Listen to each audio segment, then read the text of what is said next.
let's consider the adherence to the rule of law of the new government and why strict compliance with the rule of law is important for effective and good governance.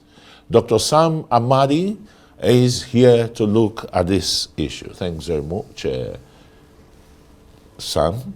A lot of, brickbats about the appointment of the new EFCC helmsman and the rest. Questions were asked, where is Bauer, the former chairman, and the rest, but all we got was that he's resigned, and so a new one.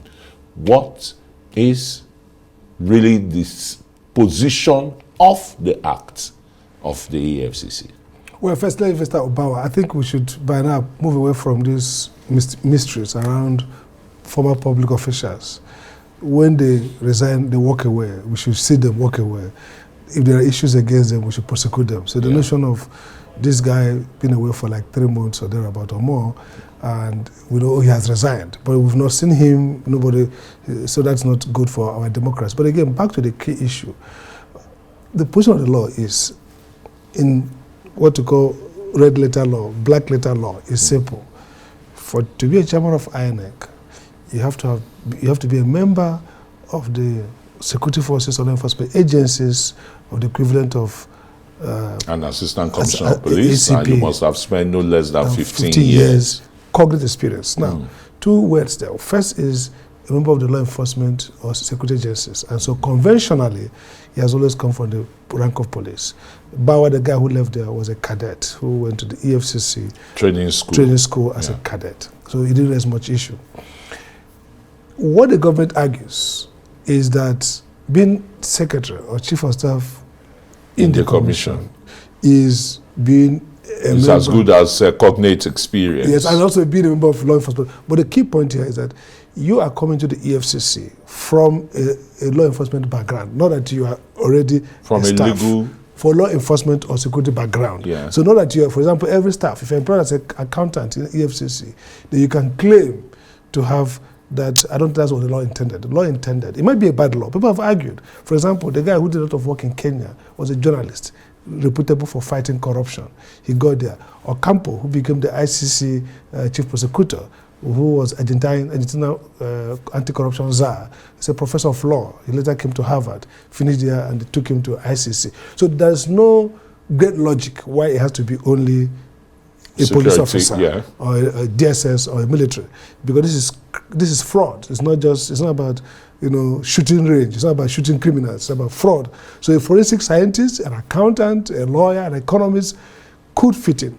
But the point is but the crafters of the law, exactly, did they envisage this? Well, we come into a narrow mindset. Okay, we just 1999, Obasanjo came to power 2000, sometime along that corridor. So, we need to fight corruption. We had EFCC anti-fraud unit. We had the FIFB. We have all those in police. So the notion was a police guy, and that was Nuhu Ribadu, who used to be the head of FIB in Ikoyi in those days, became the first police. So you can see that it was a tunnel vision. It was a narrow thinking around fighting corruption. But the point is, that's what the law says. So we might have a better logic. So I think there's a sense in which government is trying to navigate the intersections of law by saying, okay, it has been there. Secondly, 15 years cognitive experience would mean experience 15 years in similar institution. It's not because you're a lawyer of 20-something years. Not necessarily within the commission. Exactly. Police, SSS, FIU, whatever it is. But the key issue is that it doesn't look like this guy, as great as he is qualified by the text of the law. Now the danger here is, if we begin to shortcut these laws, it becomes a slippery slope. Somebody will make an appointment in clear violation of what the law says. And one of the things about rule of law is that it's not just about the convenience or even the outcome. Rule following itself begins to define a polity and creates accountability. You see, it's dangerous to serve even national interests at the expense of clear provision of the law. The president has the powers to initiate an executive bill. Many people will support amending that EFCC Act to probably create a category of those who can be EFCC chairman from a bigger collection. Human rights activists, people who are in social justice, people who are in public policy, even renowned technocrats, they can head the agency. But today, this is what the law is. And we are seeing also a pattern is emerging, a pattern. Think around the minister who is doing NYSC and the concern about where people say, well, he's doing national service, he can do, that's what the law expects. The law says he's doing national service as a copper. So they say, oh, it's just a, but you see, when you said you shouldn't take employment as a copper, it includes political appointment. So the way we are now slicing the law to fit into strategies and narratives and conveniences, it's not good for governance. That's the key point. So, I mean, but wouldn't you even give the government kudos? A 24-year-old chap, you know, Kashim Imam's son, who probably just finished his youth service 2 years ago. Yeah, 24 years. He's the chairman of FEMA. That's a very critical agency of government, you know. Yeah, two ways to look at it. Looking at the youth, they are taking over. Two ways to look at it. You say, oh, youth o'clock. Okay, they talk about youth o'clock. That's fine, but look at it this way. Imam is a strong ally of the president. Yeah. Wanted to be the vice president, you know, fought for it.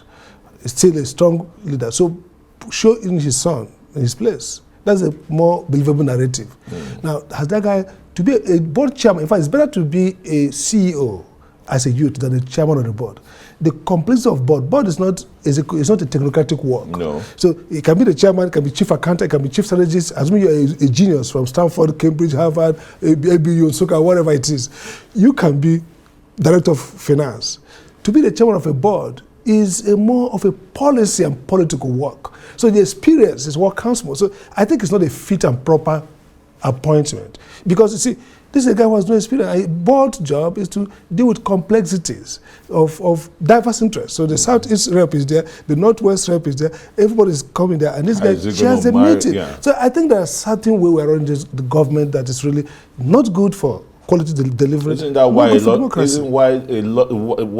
lot of Nigerian companies are failing when, you know, the ownership ideology of the companies to just bring their sons and the rest and make them managing director without shop floor even experience. In the States, it happens. You can see somebody say youth is 15 years. Yeah. The issue is that is their proxy of his father. And this is dangerous for economic development. If you look at all over the world. You see middle-aged, even very old people.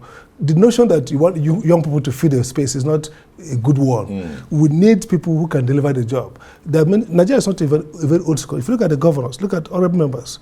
Even as Anyam was 38 when he became president of the Senate. Yeah. The other guy, quite a lot of them, was speaker at 39 or thereabout. Yeah. Even governors were somewhere 30 to 40. Ibrahim, that was later impeached, was in his 20s when he became speaker. Our problem is not youth. We have got many youth. We need to have people who have experience for where they're going to.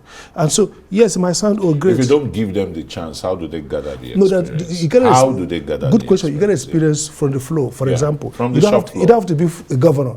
What can it be? Look at the people who are governor all over the world or who are president, prime ministers. They have held positions. They've been part of that learning experience. I have a retired colonel that is running to become the chairman of a local government in Delta State. Well, at that point, he should be running for governor. But the key point I want to draw here is that we look at it, it looks so easy. Well, you have a power, you can appoint whoever you like.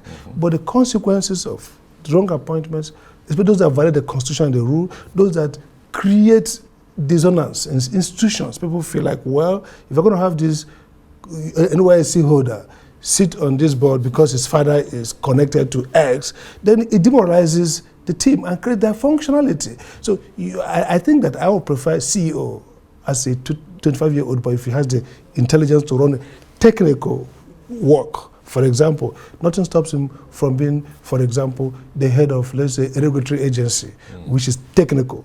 But to be a chairman of the board is not a technical work. It's not a managerial work. It's a work that requires adaptive skills. It has a work that requires clout to help institutions navigate crisis. That's the work of boards. So, for example, if FEMA is having issue with another executive agency, maybe with the parent ministry, federal ministry of works. So that's the guy who will go to the minister and negotiate a settlement. That's not the kind of job a 25-year-old does. So all this, the point then is that without this is undercut effectiveness, they create recklessness and discretionary governance, which is against the rule of law. So for me, it's a president's discretion. The president has a right to choose whoever he likes, because if they fail, the president fails. But so we are giving advice. There's nothing illegal about the president appointing a 20-year-old to be the chairman of Nigeria Security and Maintenance company. It's a president's discretion. But the one about EFCC Act, we want to see more strict compliance with the law, because it has implications. If you don't like the law, you amend it. The president has powers to executive bill. I can assure you in 4 weeks, a new law is out. But we should not be cynical in manipulating clear terms of the law, because it sets a dangerous precedent, and then whoever comes next might actually even abrogate the Constitution and tell us that well, it can be read this way or that way. And so it becomes effective executive avoidance. In policy school, we call it executive avoidance of law. Yeah. So they avoid law without necessarily saying to hell. But in essence, they have avoided a legal constraint to get what they want done. And that's cynical, but that's what it is now. That's what it is, and it's what it is. It's what it is, yeah. It has come to stay. Absolutely. Well, thanks so very much, Associate Professor of Law, Sam Amadi, a Rise analyst, for coming on the show.